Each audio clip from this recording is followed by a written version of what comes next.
In a new documentary on Netflix, tennis star Nick Kyrgios reveals that he checked himself into a mental health facility after his crushing loss at Wimbledon in 2019. And he says that at the time he was abusing drugs, he had suicidal thoughts, and that he has since managed to turn his life around. He says he has a completely different outlook.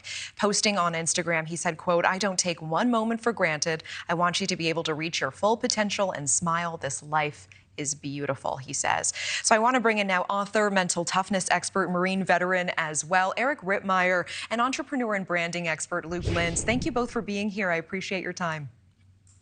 Thanks, Natasha. Thanks for having me here, Natasha.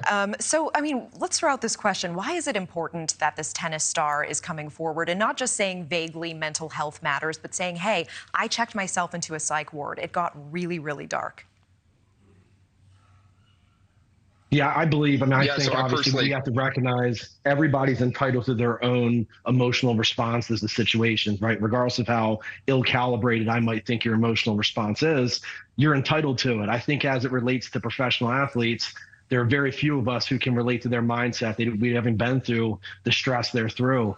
But I believe it's one of these things where you have to get it out there. You know, in Marine Corps, we're taught to improvise, adapt, and overcome. That doesn't work very well for mental health issues. I like the fact he's getting it out there. And I think it sheds light on letting boys especially know it's okay to express feelings. Yeah, I appreciate that. And Luke, you know, June is Mental Health Month for men. Studies show men are much more reluctant to talk about how they're feeling. What needs to change in regards to this?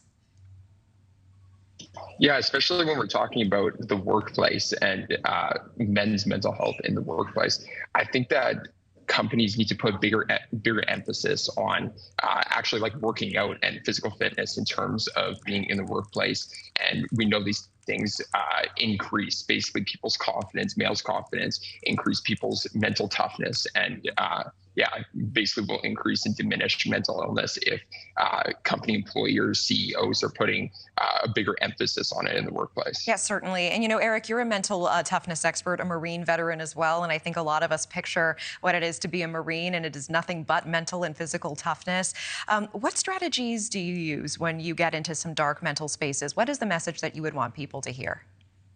Yeah, you know, it's just funny, Natasha, because I think when people hear mental toughness, they automatically assume it's yelling, it's screaming, it's turning off the emotion, it's ignoring it. It's not it at all. Mental toughness in 2 words is emotional control. And this is what we learn in the Marine Corps. This is what you learn from lots of high-level athletes. It's not trying to ignore the feeling.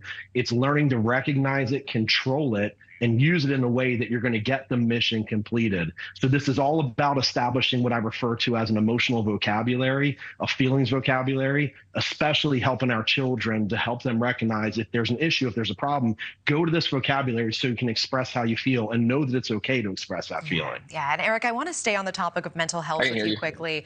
Experts say the pandemic triggered a national mental health crisis. Research from Mindshare Partners shows that 76% of workers reported at least one symptom of a mental health condition through the pandemic. And then in a separate study from Harvard, 84% of people blame work for their mental struggles. So what is it about our work lives that's contributing to this mental health crisis in a way that maybe our parents, our grandparents didn't see? Well, this is a fear of mine, Natasha, because what we have to be careful of is not to conflate work stress with real life stress. There are certain things, life is not comfortable. And my fear is, as a society, we've softened, and I'm not discounting anything from mental health. This is absolutely positively an issue. But what we have to be able to differentiate between is what is just true everyday real life adversity we have to deal with compared to true mental health. I've read some of these studies, you know, people saying that they're experiencing mental health issues because they're now required to go back into the office after being home for the last few years because of COVID. Is that mental health, or is that just you becoming used to staying home? So I think we have to be careful to help people understand life isn't easy, life isn't fun. There's some things you have to kind of deal with and get through. Thank you for watching. Go to newsnationnow.com to find NewsNation on your television provider. And don't forget to click the red subscribe button below to get more of NewsNation's fact-driven, unbiased coverage.